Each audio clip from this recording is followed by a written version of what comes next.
Ginawa kasi nilang mandatory yung 0.5 ton at hindi compulsory like other projects which is sketchy.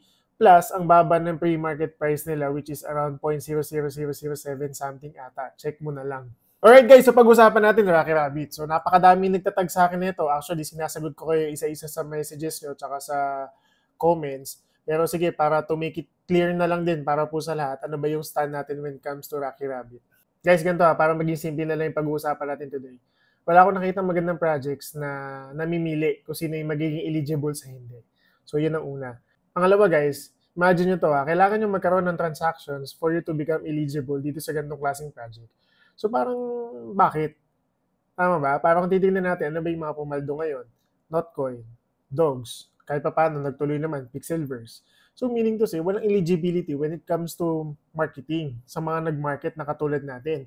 Dapat yan, magkakaroon na ng part na, for example, requirements, ratio, etc. etc. Pero dapat hindi nila ibibase ang eligibility dun lang sa mga taong mag-i-spend.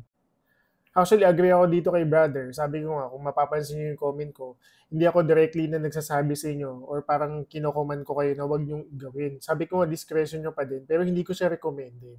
Para po doon sa mga nagagrind na Rocky Rabbit, hindi po tayo against dyan. Pero the point is, lagi ko sinasabi guys, kung makikita nyo sa comment natin tsaka sa messages ko sa inyo, pwede kayo mag-risk as long as kaya nyo mag-take ng risk. That's it. Ngayon, kung hindi, wag na lang. Kung wala din pang gas fee, wag na lang. Kasi hindi ko talaga siya suggest. Guys, hindi tayo against sa mga nagagas fee kasi nga sabi ko nga sa inyo, ako nga sumusugal eh. Mas magandang ako na una yung sumugal bago kayo. Para kung masunog man, ako na lang yung nasunugan, hindi na kayo. So parang yun ang point ko doon.